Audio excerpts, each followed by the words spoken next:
किसी ने बड़े कमाल की बात कही है कि लोग अक्सर कहते हैं साथी तुम संघर्ष करो, हम तुम्हारे साथ हैं। लेकिन वाकई में अगर लोग आपके साथ होते तो संघर्ष करने की जरूरत ही नहीं पड़ी। एक जौहरी की, जिनकी यंग एज में डेथ हो गई। उनके इस दुनिया से चले जाने के बाद में परिवार में उनकी वाइफ थी और एक बेटा था। छोटे बच्चे को एक दिन माँ ने बुलाया और कहा कि बेटा, अब हमारे पास में जो सेविंग्स थी, जो पैसा था, वो धीरे धीरे खत्म हो रहा है। हमें पैसों की जरूरत है और तुम्हारी पढ़ाई का खर्चा है, घर का खर्चा है, काफी सालों तक ये चलाना है। इसके लिए जरूरी है कि अब मेरे पास में कुछ सामान रखा हुआ है, गहने रखे हुए हैं, उनको ले जाकर के मार्केट में बेच दो। माँ ने एक ज्वेलरी की पोटली लाकर के बच्चे के हाथ में रख दी और उससे कहा कि जाओ बाजार में जाकर के इसे सही दाम में बेच करके आओ। तो उस लड़के ने पूछा कि माँ, कौन सी दुकान पर जाऊं, आप बताइए। तो माँ ने कहा कि इस शहर के दूसरे किनारे पर, दूसरे छोर पर एक दुकान है, हमारे दूर के रिश्तेदार हैं, उनके पास जाओ, जाकर के उन्हें कहना कि अंकल जी, पापा जी अब इस दुनिया में नहीं है। सारी बात उन्हें समझाना और उन्हें कहना कि माँ ने गहनों की पोटली दी है, ज्वेलरी की पोटली दी है, इसको आप सही दाम में खरीद लीजिए और जो पैसा बनता है हमें दे दीजिए। बच्चा गया, जाकर के उन अंकल जी की दुकान पर सारी बात उन्हें समझाई, सारा रिश्ता समझाया। फिर उसके बाद कहा कि पापा अब इस दुनिया में नहीं है, एक बीमारी के चलते उनकी डेथ हो गई है। माँ ने कहा है कि ये गहनों की पोटली जो है आप सही दाम में खरीद लेंगे, आप हमारे रिश्तेदार हैं। सारी बात छोटा बच्चा था, समझाने लगा। उन अंकल जी ने वो गहनों की पोटली ली और उसके बाद में वो ज्वेलरी को लेकर के अंदर दुकान में गए, वापस बाहर आए और वो सारी ज्वेलरी जो थी, वो सारी पोटली जो थी, उस बच्चे के हाथ में रख दी और उससे कहा कि बेटा एक काम करना, ये गहनों की पोटली वापस ले जाकर के अपनी माँ को दे देना। लड़के को ला कि शायद मना कर रहे हैं। फिर उन्होंने कहा कि अरे नहीं बेटा, तुम ज्यादा मत सोचो, मम्मी को जाकर के कहना कि मार्केट अभी मंदा चल रहा है, अभी सही दाम नहीं मिलेंगे, इसलिए अभी इसे संभाल करके रखें। जब मार्केट ठीक हो जाएगा, जब सही दाम मिलने लगेंगे, तब हम इसे बेचेंगे ताकि तुम्हारा फायदा हो सके। और रही बात तुम्हारे खर्चे की, तुम्हारे पढ़ाई के खर्चे की, तो चिंता मत करना, तुम्हारे अंकल जी बैठे हुए हैं। तुम बस मेरा हाथ बटाने के लिए शाम में स्कूल से जब पढ़ाई करके आओ, शाम में 1-2 घंटे जब फ्री रहो, तो आकर के यहाँ पर काम सीखने लगना, तुम्हें भी काम आ जाएगा और मेरा भी साथ कोई बटाने के लिए आ जाएगा।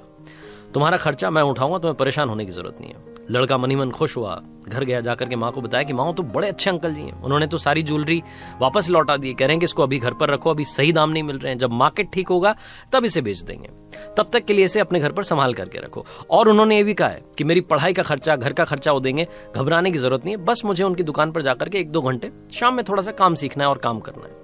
माँ ने कहा बड़ी अच्छी बात है, ऊपर वाले को धन्यवाद किया कि भाई क्या बात है, ऐसे रिश्तेदार हमारे हैं। साल बीतते चले गए, वो लड़का यही रूटीन फॉलो करता गया, स्कूल जाता, पढ़ाई करता, शाम में जाता, 1-2 घंटे जाकर के दुकान पर काम सीखता। धीरे धीरे उसे काम की समझ होने लगी। कुछ साल बीतने के बाद में उन अंकल जी ने उस लड़के से कहा कि बेटा एक काम करना, कल जब शाम में तुम दुकान पर आओ तो अपने साथ में वो गहनों की पोटली लेकर के आना। अब मार्केट थोड़ा ठीक हो गया है, अब सही दाम मिलेंगे। लड़के ने जाकर के माँ से कहा कि माँ अब मार्केट ठीक हो गया है, अब सही वक्त है, हमें वो गहनों की पोटली बेच देनी चाहिए। माँ ने सारी ज्वेलरी ला करके फिर से अपने बच्चे के हाथ में रख दी।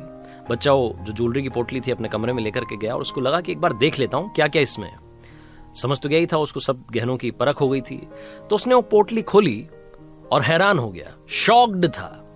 उससे समझ नहीं आया कि क्या हुआ है। उसके पैरों के नीचे से जमीन खिसक गई, क्योंकि वो सारी की सारी ज्वेलरी नकली थी। वो सारा जो गहना था वो सारा फेक था। इस लड़के को अब ये समझ नहीं आ रहा था कि जिन अंकल जी ने इतने सालों से मदद की है, उनकी दुकान पर कल किस मुंह से जाऊंगा। अगली शाम में हिम्मत करके पहुंचा खाली हाथ। उन अंकल जी ने पूछा कि क्या हुआ बेटा, तुम वो गहनों की पोटली लेकर के नहीं आए? तो इस लड़के ने कहा कि अंकल जी मैं आपको प्रणाम करता हूं और आपसे पूछना चाहता हूं, जानना चाहता हूं कि क्या रीजन था, जब मैं छोटा बच्चा था आपकी दुकान पर आया था, तब आपने मुझे क्यों नहीं बताया? आपको तो तब भी पता होगा कि वो गहने नकली हैं, तब आपने कुछ नहीं बोला। मुझे कल ये मालूम चला और मुझे समझ नहीं आ रहा कि मैं आपको क्या कहूं, किस मुंह से आपका शुक्रिया करूं, मुझे तो कुछ समझ में नहीं आ रहा है। तो अंकल जी ने कहा कि बेटा थोड़ी थोड़ी बात तो तुम भी समझ गए हो, मैं बस ये कहना चाह रहा हूं कि अगर मैंने तुम्हें उस दिन बता दिया होता कि ये गहने नकली हैं, तो शायद तुम और तुम्हारी माँ ये सोचते कि अंकल जी जब संकट आया तो हमसे पीछा छुड़ा रहे हैं, हमसे भाग रहे हैं, नकली बता करके हमसे कन्नी काट रहे हैं। लेकिन बेटा आज जब तुम्हें ज्ञान हो गया है, सही परख कर सकते हो, तब तुम्हें खुद मालूम चल गया है कि वो जो ज्वेलरी है वो नकली है।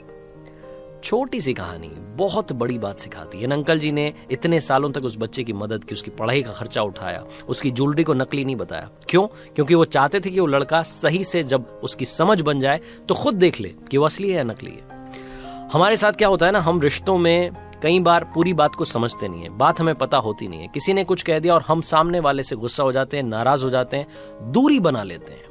कोशिश कीजिएगा किसी की भी वजह से, किसी भी बात की वजह से आपके और आपके अपनों के बीच में कोई भी डिस्टेंस ना आ पाए।